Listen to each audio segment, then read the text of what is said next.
The letter written to the Jews by Lysias was to this effect. Lysias to the people of the Jews, greeting. John and Absalom, who were sent by you, have delivered your signed communication and have asked about the matters indicated therein. I have informed the king of everything that needed to be brought before him, and he has agreed to what was possible. If you will maintain your goodwill toward the government, I will endeavor for the future to help promote your welfare. And concerning these matters and their details, I have ordered these men and my representatives to confer with you. Farewell. The 148th year, Dioscorithenius 24th. The king's letter ran thus. King Antiochus to his brother Lysias, greeting. Now that our father has gone on to the gods, we desire that the subjects of the kingdom be undisturbed in caring for their own affairs. We have heard that the Jews do not consent to our father's change to Greek customs, but prefer their own way of living, and ask that their own customs be allowed them. Accordingly, since we choose that this nation also be free from disturbance, our decision is that their temple be restored to them, and that they live according to the customs of their ancestors. You will do well, therefore, to send word to them, and give them pledges of friendship, so that they may know our policy, and be of good cheer, and go on happily in the conduct of their own affairs. To the nation the king's letter was as follows. King Antiochus to the Senate of the Jews, and to the other Jews, greeting. If you are well, it is as we desire. We also are in good health. Menelaus has informed us that you wish to return home and look after your own affairs. Therefore, those who go home by the 30th day of Xanthicus will have our pledge of friendship and full permission for the Jews to enjoy their own food and laws, just as formerly, and none of them shall be molested in any way for what he may have done in ignorance. And I have also sent Menelaus to encourage you. Farewell. The 148th year, Xanthicus 15th. The Romans also sent them a letter, which read thus. Quintus Meminus and Titus Manius, envoys of the Romans, to the people of the Jews, greeting. With regard to what Lysias the kinsman of the king has granted you, we also give consent.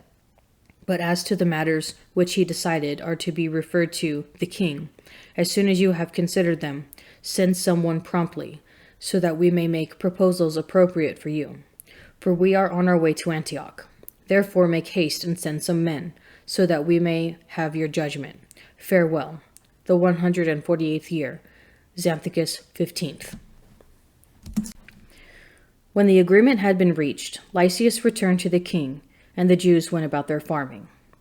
But some of the governors in various places, Timothy and Apollonius, the son of Gnaeus, as well as Hieronymus and Demophon, and in addition to these, Nicanor the governor of Cyprus, would not let them live quietly and in peace. And some men of Joppa did so ungodly a deed as this. They invited the Jews who lived among them to embark, with their wives and children, on boats which they had provided, as though there were no ill will to the Jews. And this was done by public vote of the city. And when they accepted, because they wished to live peaceably and suspected nothing, the men of Joppa took them out to sea and drowned them, not less than 200. When Judas heard of the cruelty visited on his countrymen, he gave orders to his men, and calling upon God the righteous judge, attacked the murderers of his brethren. He set fire to the harbor by night and burned the boats, and massacred those who had taken refuge there. Then, because the city's gates were closed, he withdrew, intending to come again and root out the whole community of Joppa.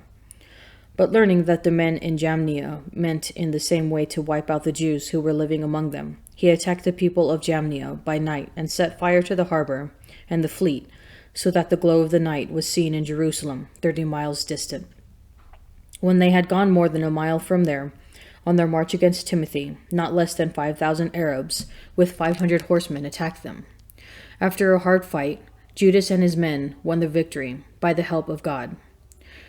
The defeated nomads begged Judas to grant them pledges of friendship, promising to give them cattle and to help his people in all other ways. Judas, thinking that they might really be useful in many ways, agreed to make peace with them, and after receiving his pledges, they departed to their tents. He also attacked a certain city which was strongly fortified with earthworks and walls, and inhabited by all sorts of Gentiles. Its name was Caspin. And those who were within, relying on the strength of the walls and on their supply of provisions, behaved most insolently toward Judas and his men, railing at them and even blaspheming and saying unholy things. But Judas and his men, calling upon the great sovereign of the world, who without battering rams or engines or war overthrew Jericho in the days of Joshua, rushed furiously upon the walls. They took the city by the will of God and slaughtered untold numbers, so that the adjoining lake, 1/4 of a mile wide, appeared to be running over with blood. When they had gone 95 miles from there, they came to Charax, to the Jews who are called Tubani. They did not find Timothy in that region, for he had by then departed from the region without accomplishing anything, though in one place he had left a very strong garrison. Dostheus and Sosipater, who were captains under Maccabeus, marched out and destroyed those whom Timothy had left in the stronghold, more than 10,000 men. But Maccabeus arranged his army in divisions, set men in command of the divisions, and hastened after Timothy, who had with him 120,000 infantry and 2,500 cavalry. When Timothy learned of the approach of Judas, he sent off the women and the children and also the baggage to a place called Carnarim, for that place was hard to besiege and difficult of access because of the narrowness of all the approaches. But when Judas's first division appeared, terror and fear came over the enemy at the manifestation to them of him who sees all things, and they rushed off in flight and were swept on, this way and that, so that often they were injured by their own men and pierced by the points of their swords. And Judas pressed the pursuits with the utmost vigor, putting the sinners to the sword, and destroyed as many as 30,000 men. Timothy himself fell into the hands of Dostheus and Sosipater and their men. With great guile he begged them to let him go in safety, because he held the parents of most of them and the brothers of some, and no consideration would be shown them. And when with many words he had confirmed his solemn promise to restore them unharmed, they let him go, for the sake of saving their brethren. Then Judas marched against Carnarim at the temple of Atargatis, and slaughtered 25,000 people. After the rout and destruction of these, he marched also against Ephron, a fortified city where Lysias dwelt, with multitudes of people of all nationalities. Stalwart young men took their stand before the walls and made a vigorous defense, and great stores of war engines and missiles were there. But the Jews called upon the sovereign, who with power shatters the might of his enemies, and they got the city into their hands, and killed as many as 25,000 of those who were within it. Setting out from there, they hastened to Scythopolis, which is 75 miles from Jerusalem. But when the Jews who dwelt there bore witness to the good will which the people of Scythopolis had shown them, and their kind treatment of them in times of misfortune, they thanked them and exhorted them to be well disposed to their race in the future also. Then they went up to Jerusalem, as the Feast of Weeks was close at hand. After the feast called Pentecost, they hastened against Gorgias, the governor of Idumea, and he came out there with 3,000 infantry and 400 cavalry. When they joined battle, it happened that a few of the Jews fell, but a certain Dositheus, one of Bacanor's men, who was on horseback and was a strong man, caught hold of Gorgias, and grasping his cloak, was dragging him off by main strength, wishing to take the accursed man alive, when one of the Thracian horsemen bore down upon him and cut off his arm. So Gorgias escaped and reached Marisa. As Esdras and his men had been fighting for a long time and were weary, Judas called upon the Lord to show himself their ally and leader in the battle. In the language of their fathers, he raised the battle cry with hymns, when he charged against Gorgias's men, when they were not expecting it, and put them to flight. Then Judas assembled his army and went to the city of Adullam. As the 7th day was coming on, they purified themselves according to the custom, and they kept the Sabbath there. On the next day, as by that time it had become necessary, Judas and his men went to take up the bodies of the fallen, and to bring them back to lie with their kinsmen in the sepulchres of their fathers. Then under the tunic of every one of the dead they found sacred tokens of the idols of Jamnia, which the law forbids the Jews to wear. And it became clear to all that this was why these men had fallen. So they all blessed the ways of the Lord, the righteous judge, who reveals the things that are hidden. And they turned to prayer, begging that the sin which had been committed might be wholly blotted out.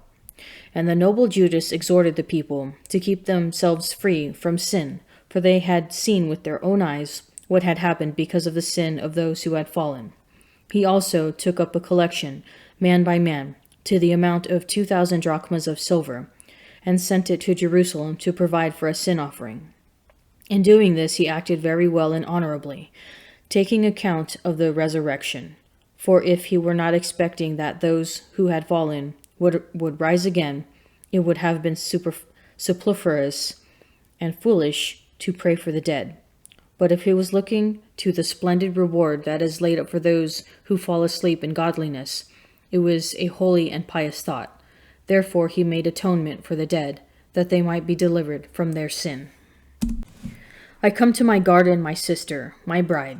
I gather my myrrh with my spice. I eat my honeycomb with my honey. I drink my wine with my milk. Eat, O friends, and drink. Drink deeply, O lovers. I sleep, but my heart was awake. Hark, my beloved is knocking. Open to me, my sister, my love, my dove, my perfect one.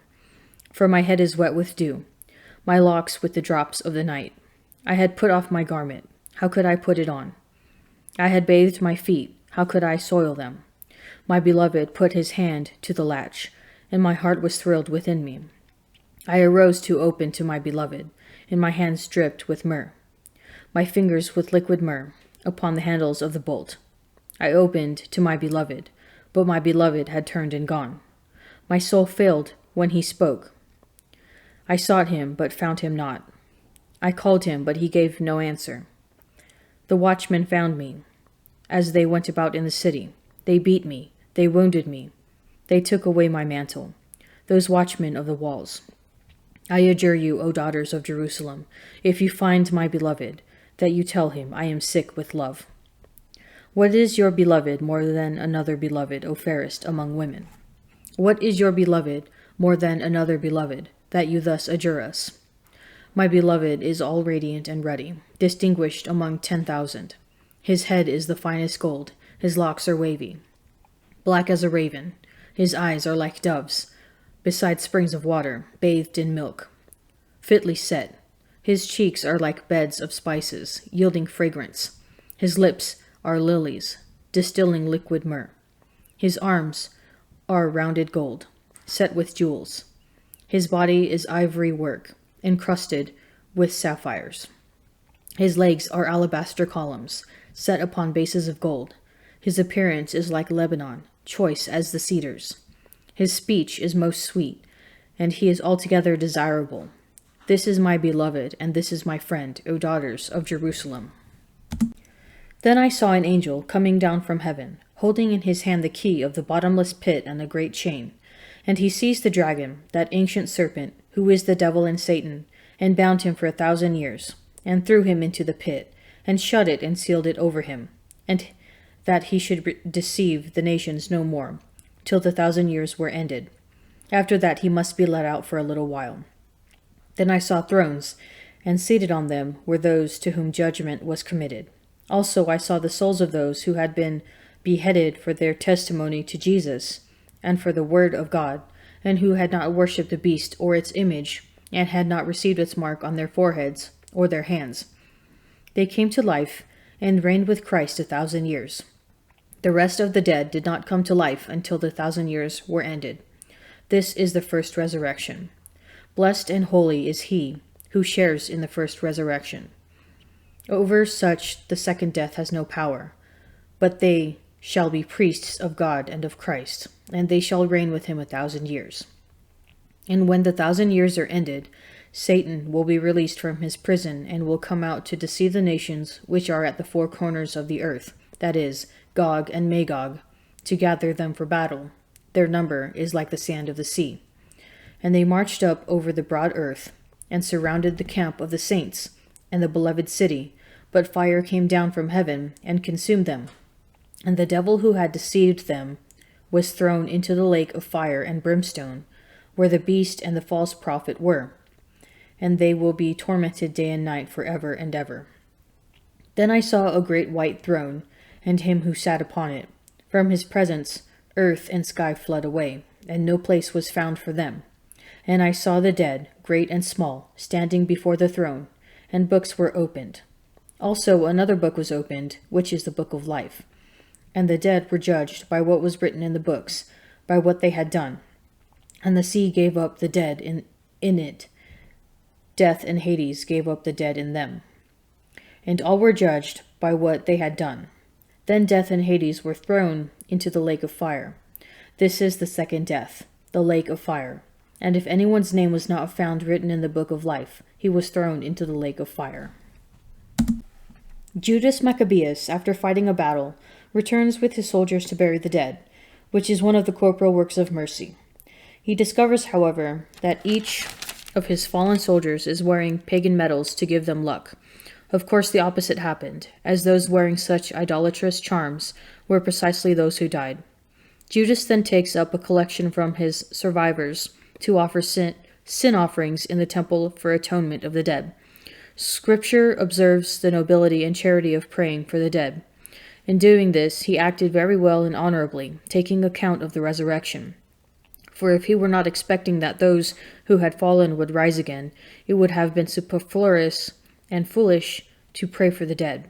But if he was looking to the splendid reward that is laid up for those who fell asleep in godliness, it was a holy and pious thought. Therefore, he made atonement for the dead, that they might be delivered from their sin. Do you act nobly like Judas Maccabeus and pray for the loved ones and friends in your life who have passed away?